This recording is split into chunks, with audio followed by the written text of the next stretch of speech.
Okay, why don't we get into today's webinar? So thank you for tuning in today. Today's webinar, we're going to be covering off on a very special topic. It's similar to a webinar we actually did a couple of months ago, and we are going to be talking beyond the basics, some advanced financial and tax strategies for Australian expats in the US, as well as dual nationals that are living back in Australia. A bit of housekeeping as we move into the slides. If you do have any questions, please feel free to drop them in that Q&A box, which you should find either at the top of your laptop or your screen. There is a Q&A box, or maybe it's down the bottom or on the right or the left. And we will be doing a bit of Q&A at the end. I want to ensure that all the attendees today try and extract as much value out of today's session, especially while we've got Tyler here, the US tax accountant, and myself, Australian cross-border financial planner. Recordings will be made available after today's session, and we will be filtering out the slides for those that have registered as well. So why don't we jump into it, and I'll introduce you to the speakers. So today's speakers is myself, James Ridley, as well as on the right-hand side there, Tyler Dixon. A bit of background on Tyler. Tyler is a partner at Spott, Lucey Wall CPAs, specialising in international tax consulting and compliance. Tyler advises high net worth families, individuals and businesses on complex cross-border transactions, expatriate tax issues, as well as foreign trust implications. Certainly recognised as an expert in the US international tax space. I'm James Ridley, one of the managing directors here at Atlas Wealth Group. I mainly focus on the Asia Pacific and the Americas region. I do have clients in the Middle East and Europe, but they give me a bit of grief when it comes to time zones. At the moment, my background is actually in accounting and tax. However, I'm now a financial planner, specialised mainly in investment planning, retirement planning, cross-border tax structuring, as well as portfolio management. Moving on to a bit of a disclaimer, because what would a webinar be without a legal disclaimer? The summary of this is today should only be consumed as information purposes only and education purposes only. If you do require advice and assistance, please make sure you reach out to an appropriate professional, someone that is a qualified tax accountant like Tyler, a lawyer, or if it's related to finance, a mortgage broker, or wealth management, a qualified financial planner. Who is the Atlas Wealth Group? Well, we are a leading provider of Australian expat financial advice, tax, mortgage, and asset management services. We are regulated by ASIC, the ATO, the DFSA, and I'm sure there'll be many more acronyms in the future. We have clients in over 55 countries, manage over 400 million in assets now. That's a bit old, that one. All of our specialists are degree qualified with numerous postgraduate certifications. Today's agenda is going to be broken into two parts. So Tyler will be going first and talking about some US tax planning and recent legislative updates, which we've been tracking in the US. And lastly, I'll finish off with just cross-border wealth planning, helping everyone that is attending today to navigate those cross-border financial planning matters.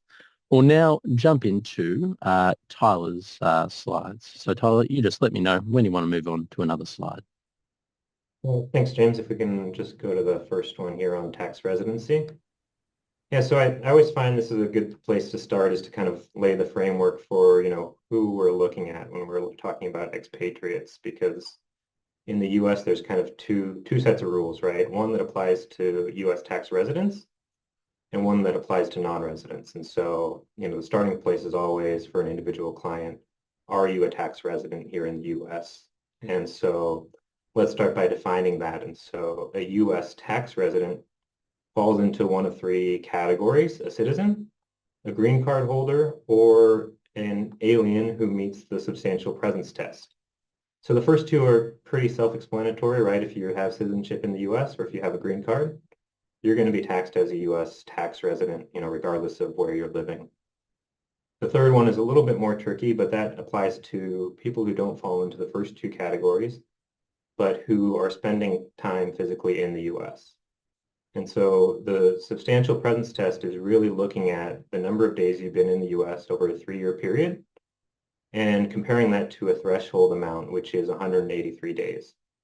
And so it's a 3-year look back, as I mentioned, and you count 100% of your days in the US in the current year, plus a third of the number of days in the first prior year, plus 1/6 of the number of days in the second prior year.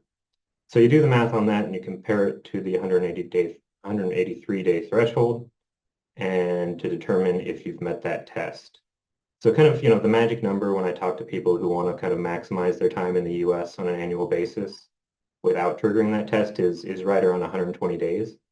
So if you do the math on that, 120 days on a consistent basis gets you at 180 days under that test. So you've got a few days of wiggle room there, and you can kind of stay underneath that residency threshold. Lastly, I just want to mention there are a few exceptions to these rules. We have a tax treaty with Australia. And so Article 4 of that treaty is a residency article that includes tiebreaker provisions in the case of somebody who's a resident both in Australia and the US. We often will kind of look to the treaty to help kind of break that tie so that they're not taxed as residents in both places. The US also has a closer connection exception that might apply to certain individuals who are residents under that substantial presence test, but were in the US for less than 183 days in the current year and have closer ties to another country. And then lastly, there are certain exempt visa types that don't have to count their days for the substantial presence test. Common examples would be students, trainees, certain government officials that are here on government visas. And so those individuals might be exempt from that substantial presence test and not trigger residency.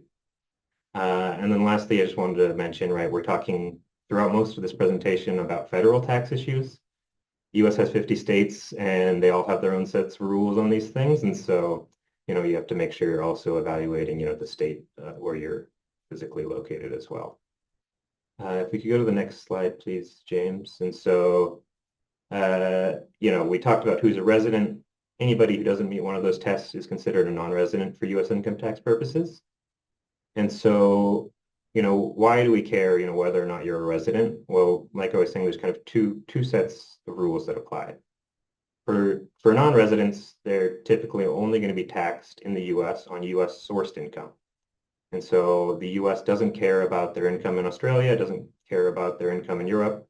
We're just looking at US sourced income.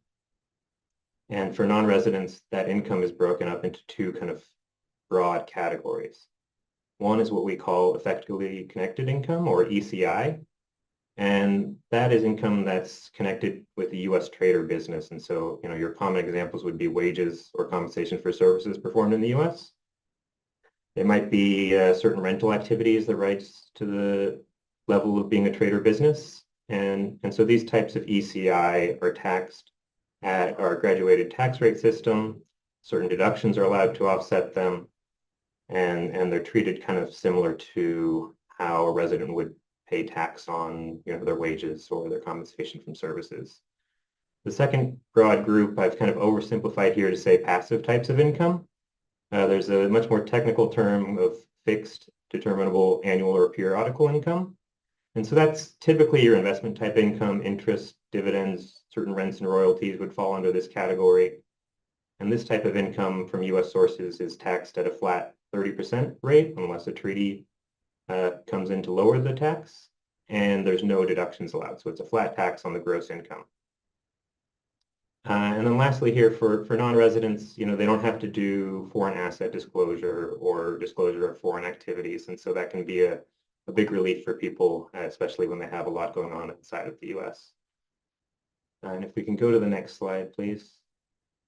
And then, lastly here, residency. And so, once you're a US tax resident, you get the pleasure of reporting your worldwide income. You have to disclose all of your foreign assets, and you're subject to a lot more complexity when it comes to dealing with disclosures and calculation of income on non-US assets. And the US really has a lot of punitive tax rules and a lot of additional disclosure requirements because they are trying to prevent people from kind of hiding money offshore or not reporting certain income that they're deferring outside of the US.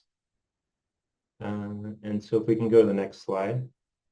And so, the common question, for people who are coming into the US and are going to become residents is, how do I prevent being taxed twice on this income, right? And so a common situation is we might have an Australian citizen coming into the US. They're still going to be having some Australian sourced income. Maybe they have a rental property sitting over in Australia. They're going to be a US tax resident, so the US is going to tax that. Australia is likely also taxing that income. So how do they avoid paying tax twice on the same income? From a US perspective, we really have kind of two main mechanisms to avoid that. One is our foreign tax credit system. And so that generally operates in such a way that to the extent the US is taxing income that is foreign sourced and you're paying tax in a foreign country on that income, the US will give you a credit that reduces your US tax liability on that same income. And so generally you end up paying the higher of the two countries' tax rates, not both of them combined. One kind of downside of that is, most states don't allow a foreign tax credit, so you will oftentimes have a state tax on top of your federal tax and your Australian tax. The second main mechanism here is foreign earned income exclusion, and that usually comes into play more in kind of the reverse scenario where we have a US citizen or resident who is going overseas and earning income from wages or compensation for services. And the US allows exclusion of up to a certain amount of that income if certain requirements are met. Generally, you have to spend a substantial amount of time outside of the US or be a bona fide resident of a foreign country. And then lastly here, I have a note again about the treaty. And so, right, we have a treaty with Australia, and that oftentimes will step in cases where these first two mechanisms don't prevent double taxation. It comes in and helps provide relief so that we don't have taxation in both Australia and the US on the same income. If we can move on to the next slide, please. Okay, and so I talked about before, right, residents have to disclose their foreign assets. And so I have here kind of a list of the most common types of foreign assets that I see owned by Australians living in the US. And these forms are often very complex, but they are extremely important to be included when required because most of these forms carry a minimum $10,000 penalty per year if they're not filed or if they're filed late. Some of them can be much higher penalty amounts. And so if you have any of these items, it's important to kind of discuss with your tax advisor, make sure that your tax advisor is competent and comfortable with these forms and that they're evaluating whether or not they need to be included. I'll just kind of briefly go over each one. So, foreign bank and financial account reporting is the most common seen. So there's kind of two forms that are commonly required for those types of assets. There's a report of foreign bank and financial accounts, or commonly called an FBAR. And there's a statement of specified foreign financial assets, which is a Form 8938. And so, most common by far is the FBAR, which is triggered when you have foreign financial accounts where you have a financial interest or signature authority over the account. And in aggregate, you have $10,000 or more in maximum value across all of those accounts. And so, you have an Australian citizen who comes and becomes a US tax resident. They leave open some investment accounts, some checking accounts. They have maybe their superannuation account still sitting over in Australia.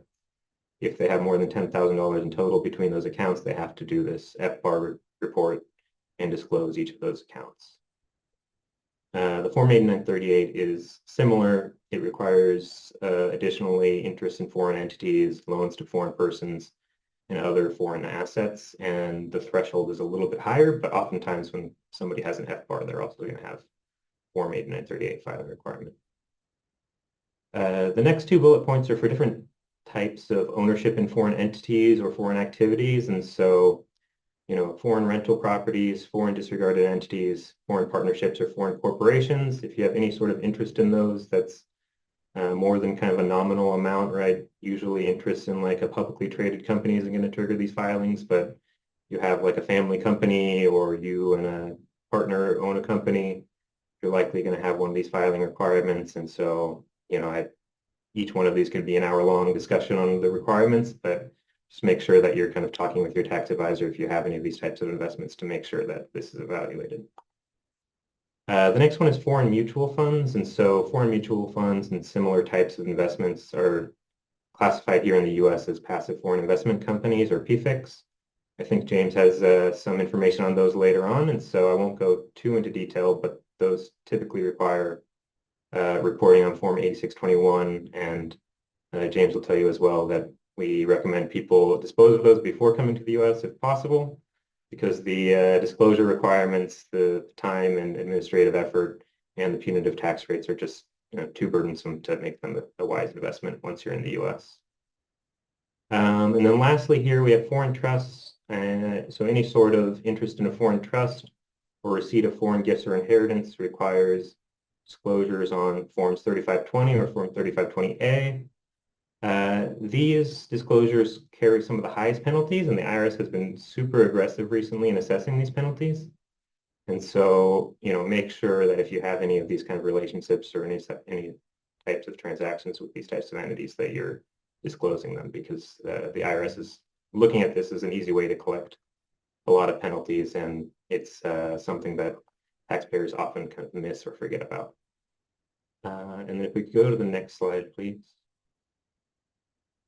Okay, so I wanted to kind of separately talk about Australian superannuation accounts, because every Australian in the US has one, and it's something that oftentimes they don't think about in terms of what are the US tax treatment, how should it be disclosed. And so Australian supers, from a US perspective, we have to evaluate them under the foreign pension rules. And so really we have to classify them into one of two categories. And so we have an employees trust or a grantor's trust. Sometimes a super can be a mix of both, but just to kind of simplify it here today, I'll talk about the two categories as separate.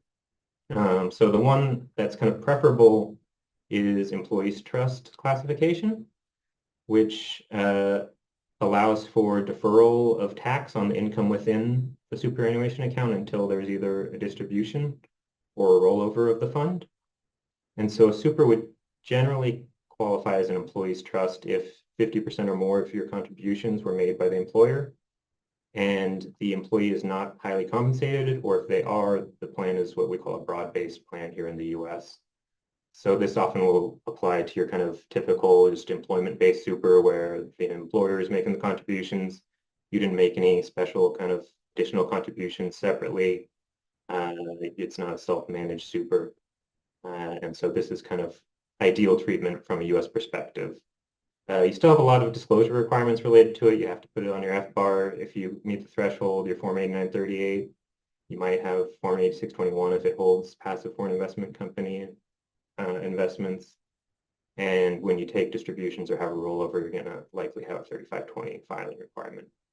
But at least, while the money's sitting in the super, you're not paying tax here in the US on it. If it doesn't qualify as an employee's trust, it's generally going to fall into the second basket, which is a grantor trust. And from a US perspective, that's kind of treated just like a normal investment account for tax purposes. And so you don't get deferral of tax here in the US on the income earned within the superannuation fund. And here again, you have a lot of disclosure requirements. You have kind of all the same disclosure requirements as the employees trust, but you then also have typically an annual Form 3520 and 3520A filing requirement. And so, just for Australians coming into the US, if you're holding on to superannuation funds, which you likely are, just make sure that these are at a minimum on your FBAR and 8938, and then make sure that you're having them each evaluated to determine what other filings you might require. Okay, so if we can move on to the next slide, please. Okay, and then I want to just point out, some planning opportunities, because, oftentimes when we have people, moving from one country to another, there are kind of these key points where you can have planning, and you can really kind of help yourself, simplify and also reduce your ultimate tax burden. And so one of those times is before you actually immigrate, right? So before you step foot in the US, if you have time and the availability to reach out to a US tax advisor, it can be, a simple process if you don't have a lot going on. If you have a lot of complexity, it might be a little bit more involved. But, I always like to start with, having clients put together a personal balance sheet, just kind of list out all of your assets, at least your significant ones, put a value to them. put a cost basis to them, just so we can kind of see, okay, what are the kind of things that we might want to look at and see if we can restructure, maybe when we want to dispose of some things before you get here. We mentioned before the passive foreign investment companies, right? Those are easy kind of thing to liquidate before you come to the US to save yourself some headaches. If you own some controlled foreign corporations or you have some trust structures, those might need some restructuring to help reduce the tax burden or reduce the disclosure requirements. There might be an opportunity for certain assets to increase the cost basis up to fair market value. And sometimes we can even do that without triggering any tax in the US or in Australia. And so that's always a win if you can kind of reduce your future tax on disposing those assets before you get here to the US. And then there's, opportunities sometimes to gift certain assets or transfer certain assets before you get here, which can kind of save you some gift and estate tax headaches once you're here.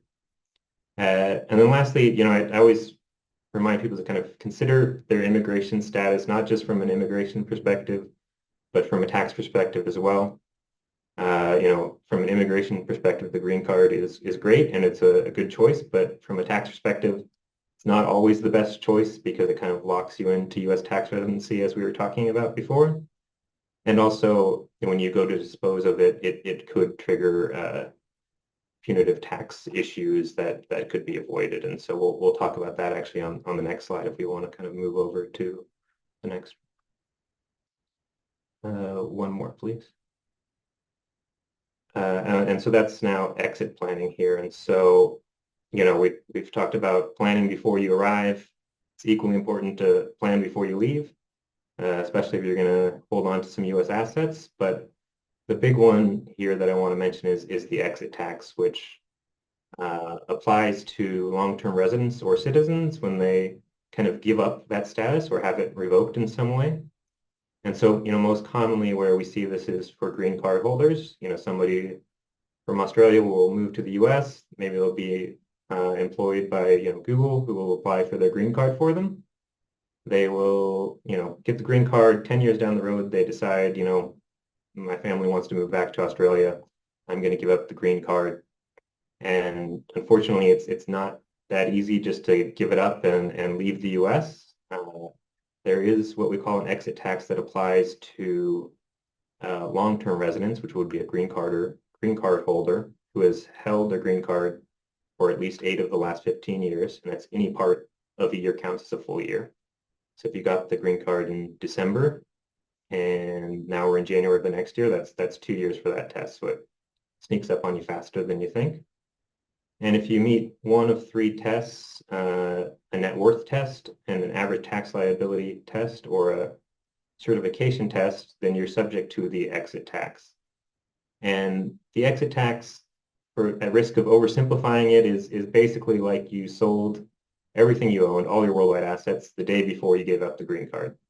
There's certain assets that have different tax treatment, but just kind of big picture, think of it like you're kind of disposing everything you own right before you left the US, and you're taxed as though you actually disposed of it.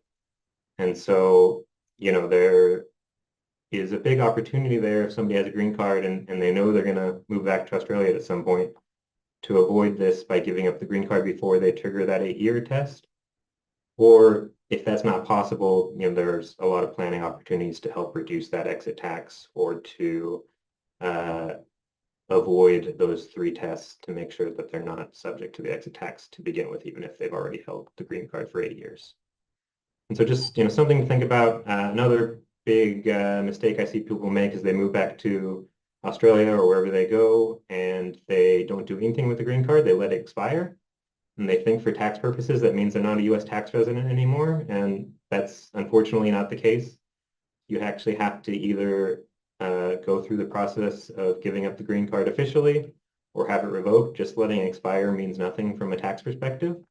And so unfortunately, I've talked to people who, have had an expired green card for 30 years, never filed anything in the US, and now they need to come into compliance, and it's a big pain, and it's not a fun process when you're trying to go back and fix things for, 30-year period. And so make sure you're kind of planning on your way out, not just kind of forgetting about the US as you hop on the plane.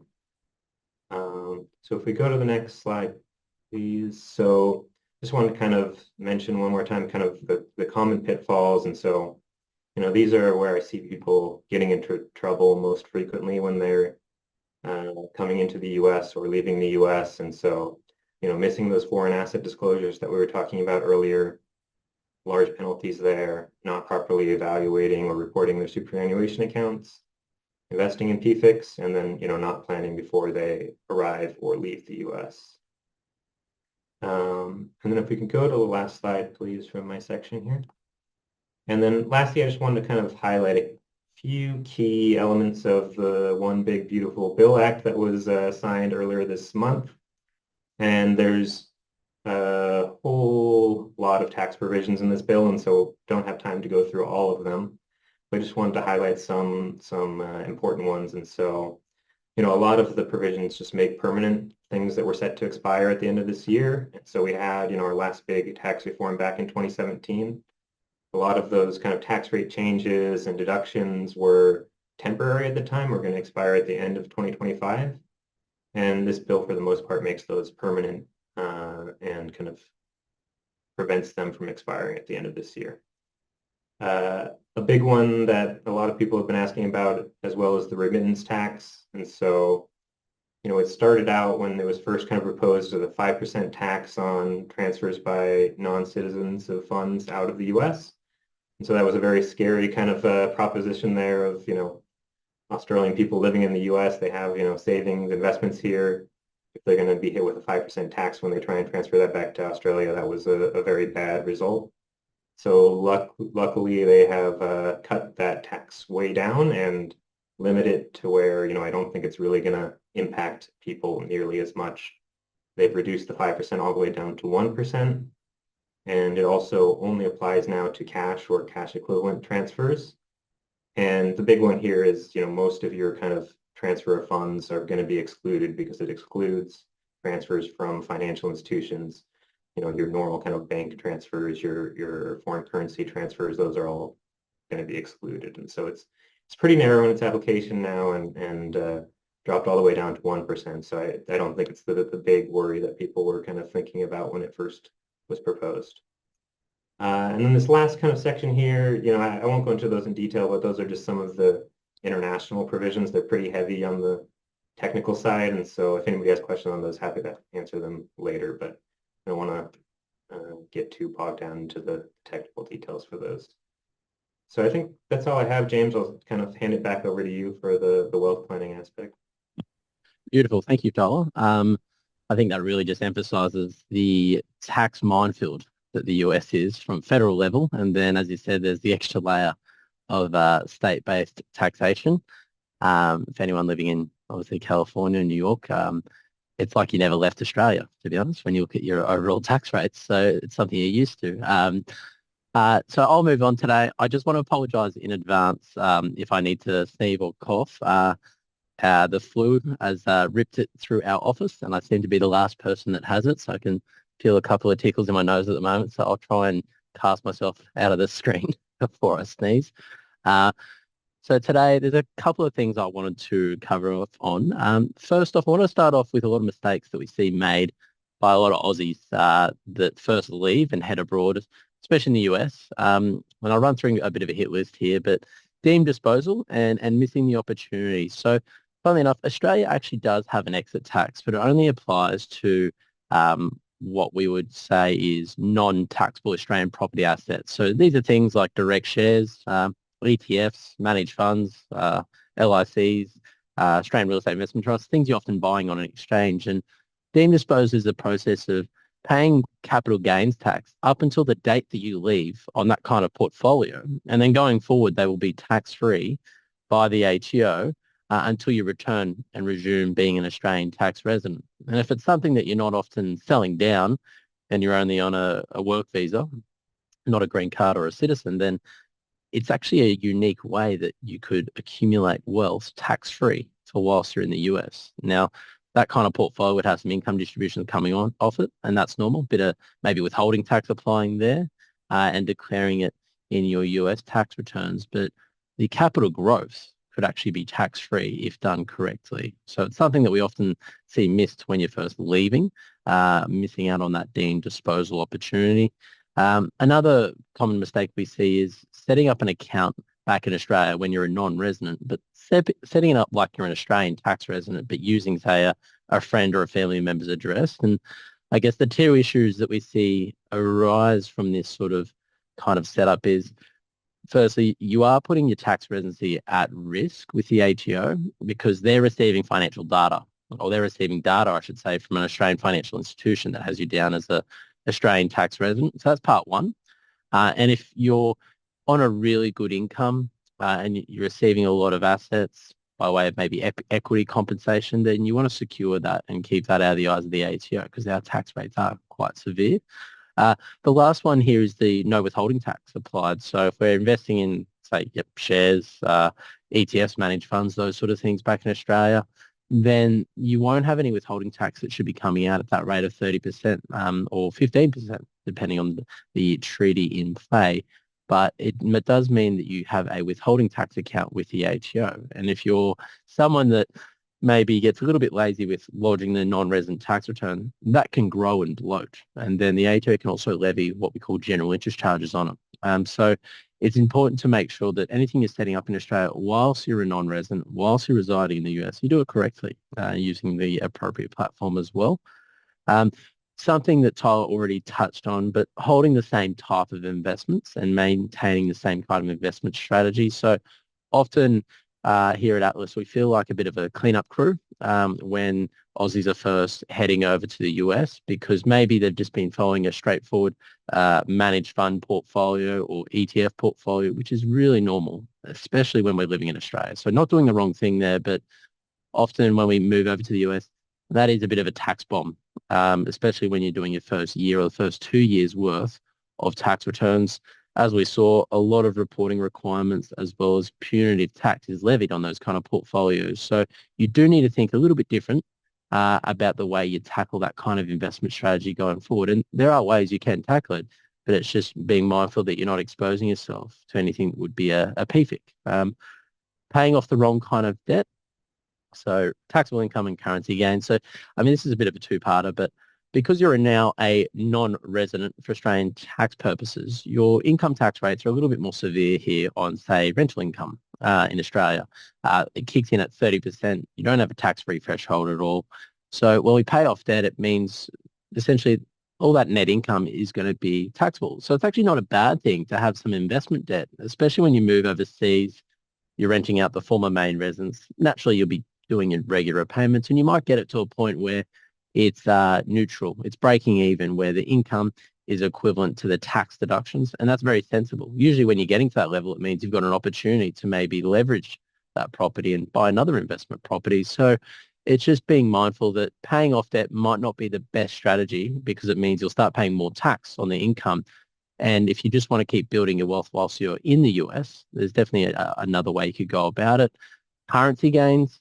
So this is referring to loan rebasing. So when we pay off debt back in Australia, you can actually inadvertently make a foreign currency gain or loss in the eyes of the IRS, and therefore that could be potentially taxable.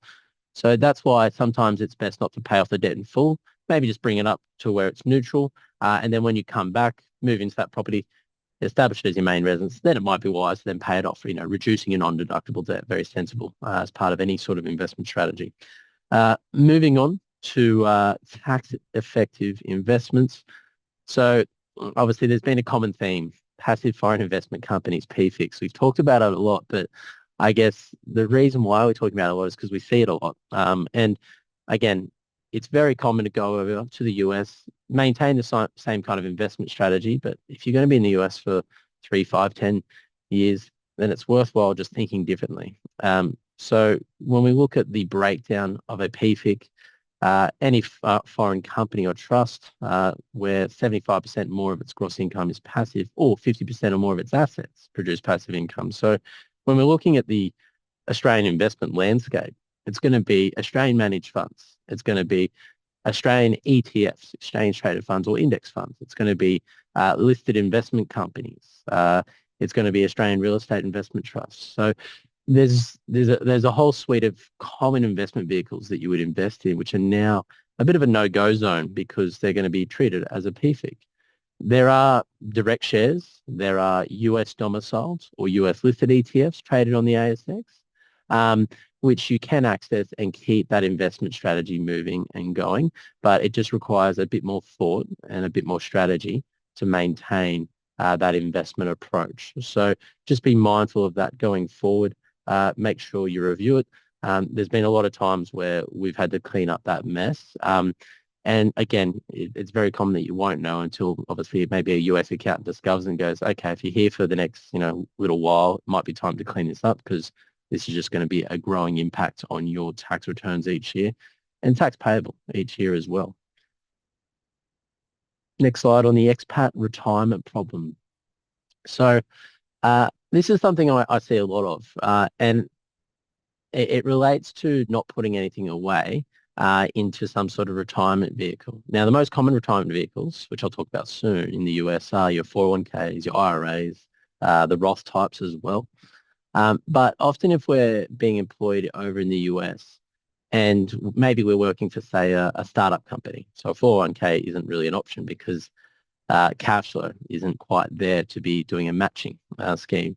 But I would highly recommend, if you're given the opportunity for a 401k to do a matching scheme, do it, because you've got to remember in Australia, all your counterparts are actually getting 12% of their salary going into superannuation automatically. It's an automated, obviously, retirement savings scheme. So that's something that you're missing out on if you're not taking care of yourself with your current US employer. If your US employer doesn't do anything, then you need to obviously do something on your own, whether it's using an IRA or at least contributing to maybe a normal taxable account, an investment account. And this just demonstrates the difference where if we left Australia, we had a starting balance in our super of 120,000, we were getting a 7.5% year-on-year growth. We're at a salary level back in Australia of 180,000 with about 12% going in over a 15-year period. That balance would grow. It'd grow quite significantly over $1 million versus the balance which wasn't receiving any contributions, which shows the difference there of $684,835. So that's the opportunity cost that we're missing out on if we're not thinking differently and not looking after ourselves because we don't get that automated retirement saving. The different types of US retirement accounts, 401ks, IRAs, Roths, there's 403bs, there's a lot of 4Os in the US, depending on the kind of industry that you work in. And Roth refers to after-tax treatment, and it can be tax-free as well when we withdraw it. So let's tackle the breakdown of this. And a common question that I often get with a lot of our clients and a lot of expats that come to us is, well, what's the tax treatment going to look like, either in the US or if I'm in Australia and I'm retired in my 60s and I'm drawing down on it. So let's dig into it. Firstly, a 401k, commonly employer-sponsored. Employer may provide a contribution matching scheme up to a certain percentage of your salary. The employee chooses the investment, so bearing the investment risk. It's a tax-deferred account, which I'll go into soon. Early penalty on 10% if we're withdrawing it before 59.5. So 59.5 is what we would call in Australia your preservation age. In Australia, the preservation age to access your super or a portion is 60. So very similar there. It used to be 55, but now it's 60. Get a lot of questions around, isn't it 65? Isn't it 67? It's 60 where you can actually tap into a bit of your super if you're still working. Annual contribution limits apply. If we look at an IRA, not employer sponsored, often suitable for those individuals which are self-employed. Earning accumulates tax deferred, much like a 401k, taxed on withdrawal. Same again, early penalty of 10% for withdrawals before age 59.5 and annual contribution limits apply. The Roth, typically not employer sponsored, but there are 401k Roths as well. So not sure how valid that one is. Tax paid before you contribute. So you're contributing with after tax dollars into your Roth. It does mean later in life, assuming you're over 59.5, the withdrawals in the US, only in the US, are tax-free.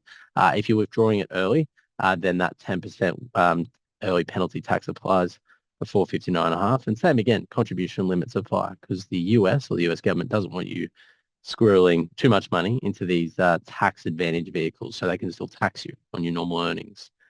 Let's deep dive into taxation of the US accounts and on the Australian side. So firstly, let's look at if you were an Australian tax resident.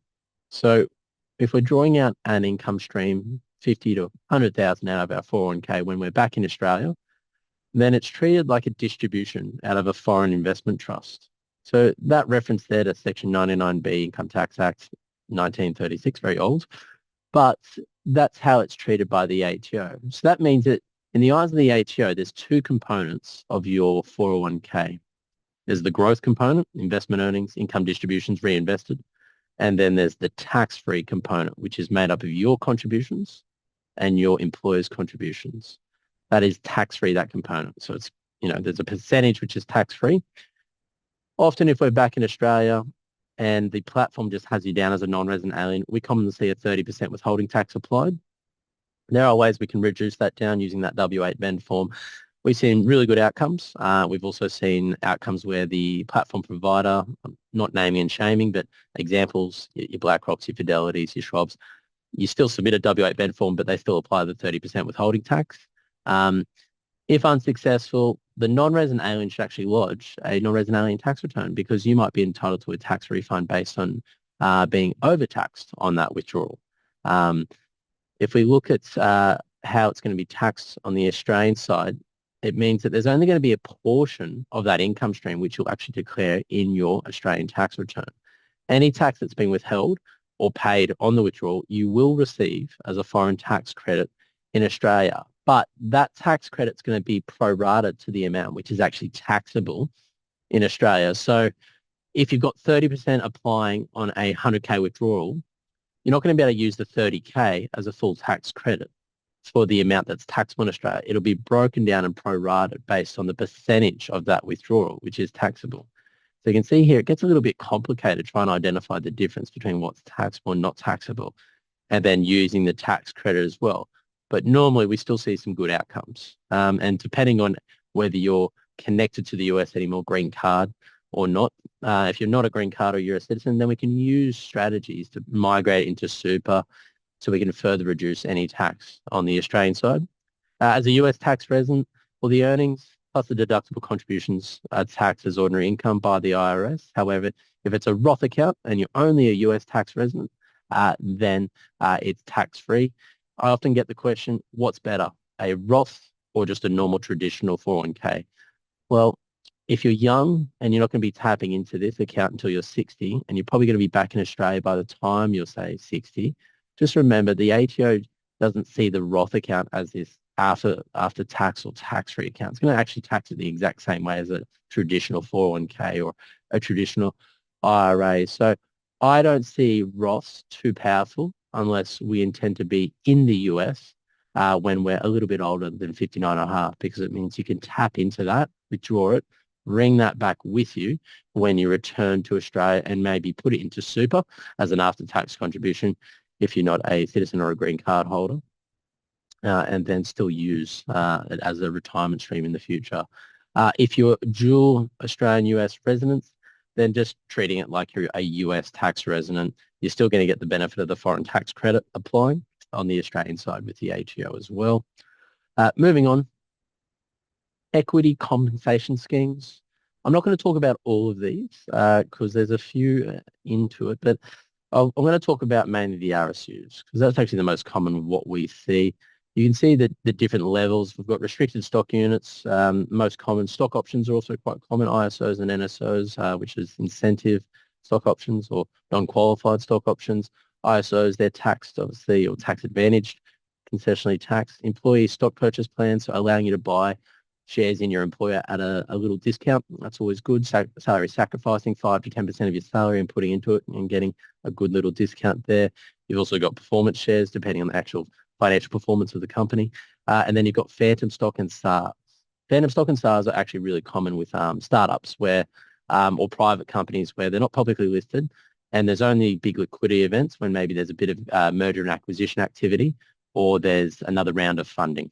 They go through several rounds of funding, and it's a way that employees can realize some of the benefits of the hard work that they've been putting into that company for the last 5 or 10 years. So I'm not going to go into all of them because we'll be here all day. And I know Tyler is keen to get out of here and start packing for his camping trip. So I'm just going to drill down a little bit on RSUs. So how do RSUs work? Well, there's a grant date, there's a vesting schedule, and then there's a distribution. So the date when the RSUs are promised to an employee, that's the grant date. And then typically they'll vest to you over a time period. Depending on your employer, different vesting periods. There's very common you might be granted when you start, but you need to wait a year until they start vesting to you. And it can be vesting to you over a 3-year period, and you get more added to your vesting schedule every year. And they are performance-based as well. When they actually vest, that is the taxable point. That's actually what is referred to as the distribution. And when we look at how they are taxed when they vest, and they're just taxed like ordinary income in the US. Very common that you'll have this withholding rate that'll come out of when they vest at a rate typically of 22%. But if you're a high income earner, it's usually a case where they're going to be under withholding at that flat rate because your average tax rate might be closer to 28% or 33%. So it is common that when a lot of expats come to us and they start receiving these RSUs, the next year they're like, oh, crap, James, we've got this nasty tax bill. And I was like, okay, it makes sense. We need to probably dial up your withholding tax because last year, not just your wage income, but you also received 250,000 worth of RSUs. So, the 22% isn't going to quite cut it. So it's very common that some accounts might put you on PAYG, quarterly installments to the IRS, or you can actually increase the withholding tax on the RSUs. So there's no nasty surprises at the end of the calendar year. The way the tax is taken out is when they vest, you'll actually see a portion of those shares automatically sold to the value of the withholding tax, and then that amount goes automatically to the IRS. Taxation at sale. So when the RSUs vest, you don't need to sell them down. You can hold on to them, and then if you sell them in the future in a year or two, then you've just got normal capital gains tax rules applying to you, short-term rules or long-term capital gains tax rules as well. The share price is just on the date that they actually vest you. That's the cost base. And then obviously the gain will be calculated on when you sell them, hoping you make a gain. Now, the common issue I see with RSUs or options is it can blow out your exposure to just a single asset or a single security. And that's a concern because a large portion of your wealth is tied to an individual stock. And the best way that we see to manage this is realize the benefit of these RSUs. As they vest you, sell them down, diversify across your assets, consider paying down some debt, reinvesting it into a diversified portfolio, putting it into maybe a retirement account in the US, using it for your HSA, or if you've got kids coming through and they are coming towards the end of high school, maybe it's time to start putting some funds in a 529 or a Coverdell. College is not cheap. So there's some options there, but diversifying away from the RSUs is very important just because we've seen, especially over the last 5 years, technology stocks just being on an incredible run, but there's been times where they've capitulated by more than 50%. And if a large portion of your compensation is given through these different equity compensation schemes, then you're essentially taking a very large pay cut. And I don't know too many people that want to take a pay cut of that magnitude. So that's why it's important that as they invest, sell it down, diversify. We've seen really good outcomes through using that kind of approach when it comes to managing your RSUs. We also see sometimes that RSUs are getting sold down and just put it into the main sort of account, but they're being used to fund your main lifestyle, which is a big concern. Ideally our base salary is covering all our basic costs and we're not having to rely on the RSUs to fund our lifestyle and household costs. The RSUs should be treated as an additional income stream which you use to invest and grow your wealth. When we see that, it means you're probably living beyond your means and something needs to give and wind it back a little bit. And that's important. We've seen that a few times now.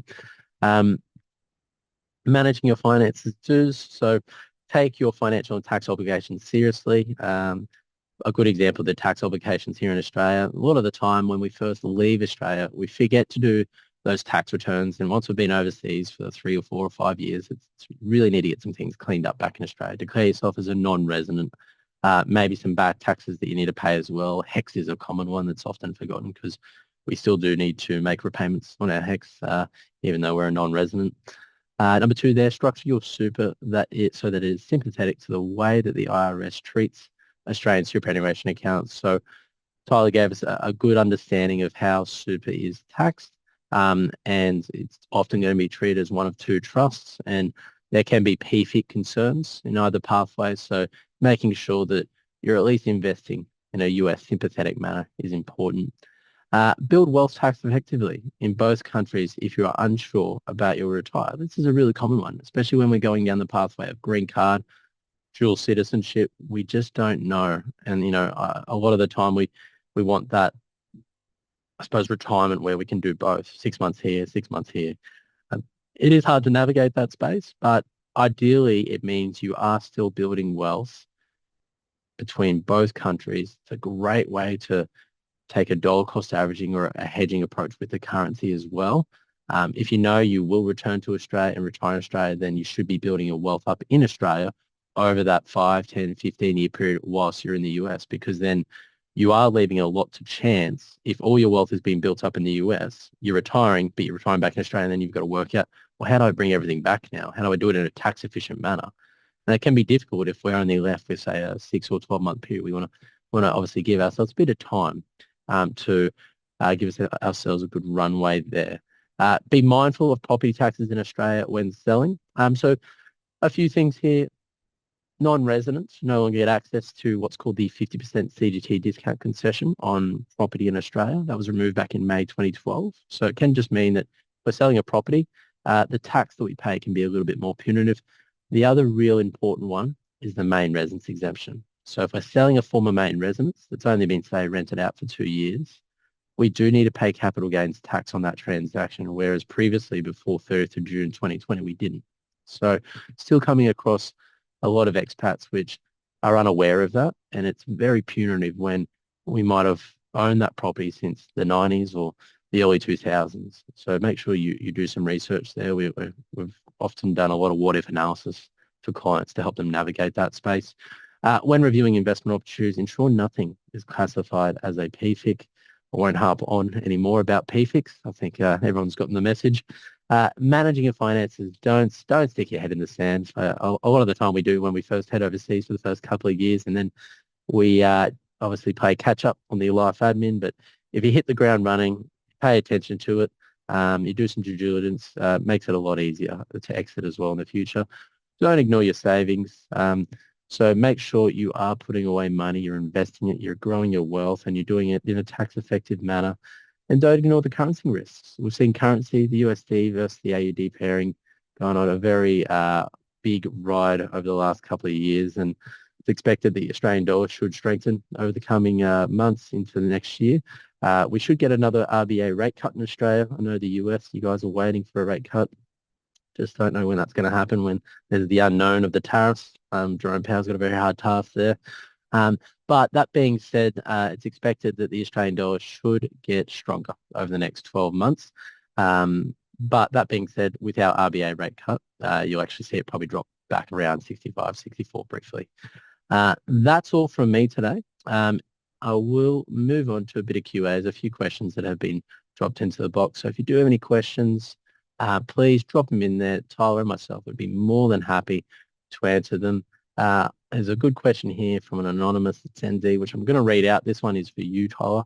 It's around US property and tax. So we are Australian citizens and US tax residents living in California. If you purchase an investment property in the US while a US resident and then sell for a profit, what are the tax implications? That's part one. And then they've been told we shouldn't purchase another property in Australia while being a US resident. Okay, that's a takeaway. And so what are the tax implications when selling an investment property in the US? Yeah, so if it's a US-based property, if it's US real estate, it doesn't matter if you're resident or non-resident. When you sell it, it's going to be taxed here because it's going to be considered US sourced based on the location of the property. Yep. If it's, California, then you also will have California tax to consider. How exactly it's taxed depends on your holding period and what you used it for, right? If you're not using it as a primary residence and you hold it for more than 1 year, you'll get long-term capital gains rates here. The big difference, I guess, is if you hold it and you don't sell it until you're a non-resident, you'll be subject to what we call FERPTA here, which is a special withholding that applies on the gross sales price by non-residents of U.S. real property interests. And so the U.S. is concerned about non-residents selling real estate located in the U.S., taking the money and running, essentially. And so they say, we're going to take a piece of that sales price at the time of the transaction, and then you'll have to, file your tax return to get a refund if it was over withheld or pay any additional tax. But it will be taxable here either way. And I guess maybe, James, I don't know if you have insight on the Australian side of that, if they're back in Australia when they sell it. Yes, I do actually. So let's lay up the situation. You return back to Australia, resume being an Australian tax resident, and you're maintaining a US investment property. Firstly, if you sell it, we need to, I suppose, establish the cost base. And the way the cost base works with the ATO is it's based on the valuation of the property when you re-enter Australia. So often require a market valuation from a real estate agent in the US to form the cost base. And then depending on your holding period whilst you're an Australian tax resident, that'll entitle you to the 50% CGT discount concession because, again, you're an Australian tax resident now, so you get access to those tax concessions again. So it would just be taxed on the capital growth over that period, that short period. Funnily enough, you're also entitled to the main residence exemption if that property was a former main residence and you haven't moved in or established a new main residence in Australia. So you can see here, there's ways that you can play things out, especially the concessions, the tax concessions in Australia in your favour. Often see the main residence exemption being used by a lot of clients when they return because sometimes they just can't get the property ready to sell or bring to market at the exact same time they're trying to exit the US as well. So sometimes it takes a little bit longer. Hopefully, we've answered that question pretty well. Another question here from Kate. I believe if you have more than 25 accounts, you can just tick a box on the F bar. Does that sound accurate, Tyler? Yes, so on the F bar, right, you have to divide your accounts into two kind of categories. One is accounts where you have a financial interest over them, and one is where you have no financial interest, but you have signature authority, accounts where you can kind of direct the movement of the funds, but they're not in your name or an entity you control's name. And so each of those are looked at separately, but if in either of those baskets you have more than 25 accounts, you check a box, you list the number of accounts in that category, and then you don't have to put all of the details of that type of account. You do still have to kind of gather all the information and keep it in your records because technically they can come back and ask for those details at any time, and so you should have them all on hand, but it saves you from having to enter. I've had clients who had 200 foreign accounts, and so they didn't have to enter each of the details for every single account individually on the form. We just gathered the information, checked the box, put the number of accounts, and filed it that way. Yep, right. I'll just move that one on. Good question here from Alex. And I might need you to clarify, Alex. So if you're still on, if I have a whole of life insurance policy issued by an Australian insurance provider, how is this treated for US tax purposes? So let's assume that this whole of life has a payout value as of a certain date, because I know a lot of whole of life insurance policies, they have a savings account attachment as well. So you're paying into it, the earnings are tax deferred, but because it's a life insurance policy in Australia, when it pays out after a period, it's also tax-free, the lump sum. Same with life insurance in Australia, lump sum, the death benefit is also tax-free. How is it treated in the US?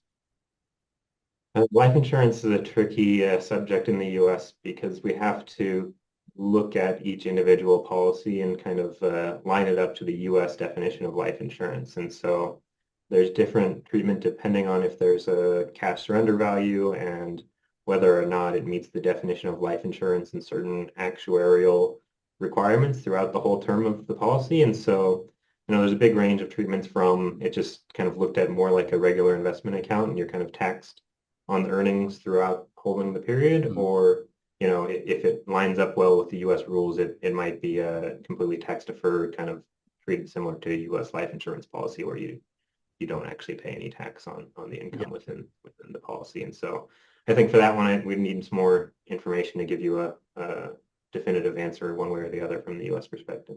Yep. No, a bit of a minefield, that one. I mean, a side note, in Australia, we have what's called an investment bond. It's not the bonds you buy and trade, but it's a tax-deferred account which you can invest in managed funds and mutuals. And typically the time frame is 10 years. But it's a bond which pays tax as you go. It's often used for education, but it's also a great way if you only want to pay a fixed rate, about 25% tax, and then it pays out tax-free at the end of the 10-year period. Some people use them for funerals and other things. Not great when you're in the US because of the structure. It's going to be treated as a PFIC, so don't do that. But if you're in another country, they can be advantageous, or even when you're back in Australia as well. Can be put in a family trust and other things. Anyway, won't go into that. Not a question, but a statement here. If you qualify for a deferred compensation plan, many people defer their salary and live off their RSUs. Yes, I actually have a few clients in this category. I like the DCPs because it means you can start to release funds in the future when maybe your average tax rate is less. So you're paying less tax to the IRS. And then those that are living off the RSUs, they're usually getting a good amount of RSUs dumped on them so they can actually live off it. It's like a bit of a livable wage. But yes, they are an advantageous type of scheme that you can access as well. So that's a good one. Good note there. Another question here. For a tax non-resident, what are the implications for buying US shares direct? We'll say yeah. Oh, and I was gonna say maybe they're a non-resident of Australia first. So they're an Australian tax resident, they're a US tax resident, and then we'll do the other side. Sounds good. So if you're a non-resident of Australia and you're buying US shares direct and you're just a US tax resident, then normal taxation on the US side. If you're an Australian tax resident and you're buying US shares direct, I guess, what are the tax implications? Yeah, so if you're a non-resident here in the US and you are buying shares of a US entity, the dividends from that would be considered U.S. source, so it would fall into that second category I was talking about before, passive income. So typically for non-residents with U.S. source dividends, that would be subject to a 30% flat withholding. The Australian treaty does drop that down to either 10 or 15% depending on circumstances. And so you'd want to make sure that that withholding is done correctly, because if that's your only U.S. sourced income and the withholding is properly done, then you don't actually have to file a U.S. tax return. But if it's withheld at too high of a rate or too low of a rate or not at all, then you'd want to file a 1040-NR, which is a non-resident return, to either pay the additional tax or claim a refund if too much was withheld. Capital gains wouldn't be U.S. sourced unless it's a company that's holding U.S. real estate or U.S. real estate interest. And so you really just have to worry about the dividends for the most part. That's right. Absolutely. Another good question here. Is there a difference between purchasing shares in the US versus Australia while being a US tax resident? So we somewhat answered that one a little bit then. Yeah, I mean, I think there's a number of differences depending on what you're investing in, right? If it's just publicly traded Australian stock that you're purchasing while you're a US resident, probably not a big deal, other than it might be a little bit harder to disclose it here because of the different tax years and different disclosures and reporting you get in Australia versus the US. But, again, avoid the PFIC investments, avoid anything where you're going to own a substantial percentage unless you are okay with the disclosure and more punitive kind of tax regimes that get associated with like a controlled foreign corporation. But if it's just kind of publicly traded stock, it's kind of, similar tax treatment, similar reporting. You really get in trouble when it's a PFIC or when you own a substantial percentage of it. That's right. And I think the other big difference there is currency. If you're buying anything back in Australia on the Australian exchange, it's going to be in Australian dollars. So if the goal is to migrate some of your wealth or your savings each year back to Australia, but obviously keep the funds and the money growing, then and you buy on the Australian exchange, then at least you're doing so. You're converting it to USD, then sorry, you're converting it to Australian dollars. Currency is rather strong still, and then you're reinvesting it. Hopefully, going forward, you're still getting a rate of return of 7 to 12% per annum over the long term, depending on how you're investing. Because you're a non-resident of Australia, it's not taxable either. The only thing that might be reportable is any dividends or income distributions where no withholding tax has been applied, or it's not a fully franked dividend. If it's conduit foreign income, then it's not reportable on your tax return at all in Australia, just because it's coming from that foreign source. So good question there. Another one here from Tim. Can you speak to situations in which you would recommend a covered expatriate take a US citizenship to overcome the US exit tax regime? Yeah, I mean, I guess, there's a trade-off there, right? You become a citizen, you're locked into the US tax system, right? You're going to be a US tax resident for, until you die or you give up the citizenship. And so really, I guess a situation where it might be advised is, where you want that flexibility of coming back to the US at some point. Yeah. Sometimes people are going back to Australia, but, they might want to return to the US. And so if they can get citizenship, that makes it easy to re-enter as opposed to trying to go through a green card process again or some other visa. There's also situations where maybe the exit tax is a significant tax liability. Yep. And if you're going back to Australia and you're going to have all Australian sourced income after then, you might not have a big US tax burden after foreign tax credits and things. And so you'll have to deal with kind of the ongoing reporting compliance, but maybe not a lot of US tax liability.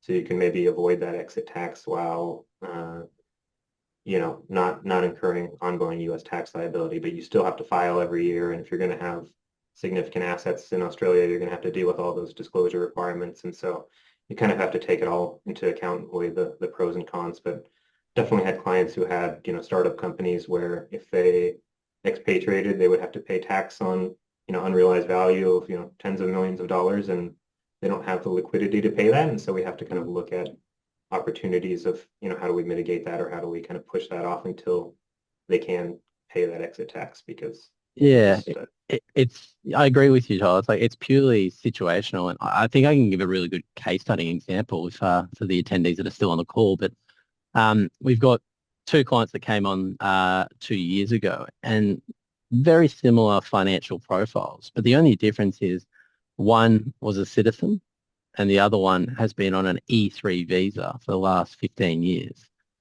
They've accumulated a significant amount of wealth, sort of net worth over 25 mil, and a lot of it's in different asset shares, property.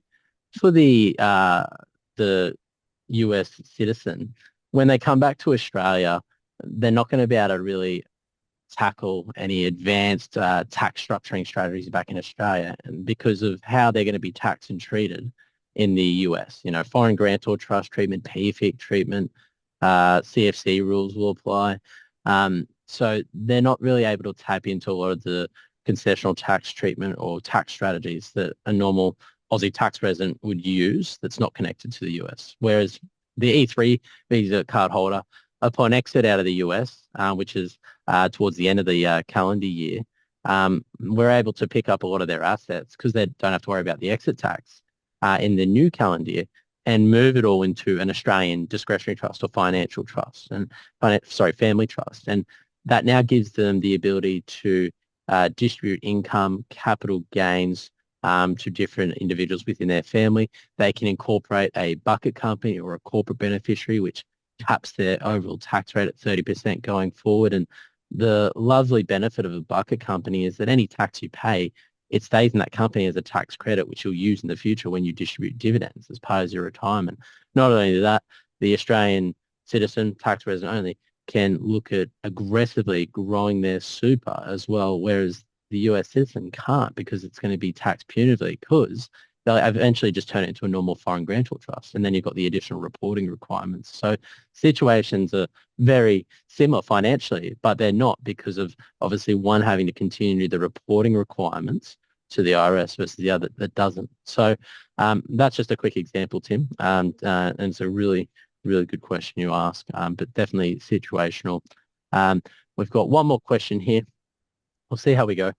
Lived in the US for over 20 years. Can you explain the impact of a small, less than $10,000 Australian bank account? Question mark. To what extent can the ATO use that as the basis for claiming I'm an Australian tax resident? I hear there may be some new rules afoot. So really good question. So the modernising tax residency rules has been ongoing in the background. The Board of Taxation actually published this report a long time ago, I believe back in 2020. And right now, if anyone that's listening, the current tax residency rules in Australia, they're based off the old 1936 Tax Acts. I think we were nearly getting around on ships back then, but our situation is very different now. You know, we've got planes. With that in mind, they're trying to bring us forward into this day and age and make it very similar, I guess, to the UK, Singapore, even the US to a degree, tax rules where you've got some primary tests and then you've got these factor tests. So it becomes a lot harder to cut ties with the Australian side as a tax resident. And one of the factor tests was economic interests. Now, within the report, they mention sizable bank accounts, they mention Australian superannuation accounts, but the legislation hasn't actually been written yet. These are all suggestions. And now that I suppose the Senate is back in, we might see some updates on this in the next 12 months in terms of what way it's going to go. Either way, they do need to update them because right now there's a bit of grey within our current tax residency rules, those old rules. But if they update them and improve them to the current ones, it's going to make it a lot more clean cut as to whether you're going to be a non-resident or still an Australian tax resident. I think the one concern that I know we had for a lot of our clients was in the fact is they had this 45-day test where if you were in Australia for more than 45 days in an Australian financial year and you are either a permanent resident or an Australian citizen, then you automatically trigger becoming an Australian tax resident, which is very punitive, only 45 days. Didn't really account for those that would have to fly back and forth for work reasons. So we want them to improve that to being either 90 days or 120 days. There's been a lot of groups and companies lobbying against the modernising tax residency rules, throwing in their suggestions of what it should be based on, obviously, other legislation that's out there overseas with our neighbouring countries. So we'll have to wait and see. It's a good question, but it's a hard one to answer because we're still under the old rules. But don't worry, as soon as we know more about the modernising tax residency rules, I guarantee we'll be putting on a lot of webinars. We'll be talking about it on our podcast. We'll be doing a lot of blog posts as well. So keep a watch on that one coming forward, maybe in the next 12 months. That was the last question for today. So great question. Really appreciate everyone jumping on today's webinar. I hope you sort of value out of that. You've got our contact details there if you have any ad hoc questions that come about. In the meantime, keep an eye on the socials as well, as we'll be ripping and putting out the recording, and keep an eye on your emails as we will be issuing the slides in the next couple of days as well. Tyler, really appreciate your time. I think it's time, mate, you go and get packed for camping. Enjoy yourself over the long weekend, and we'll catch up again in the next couple of months.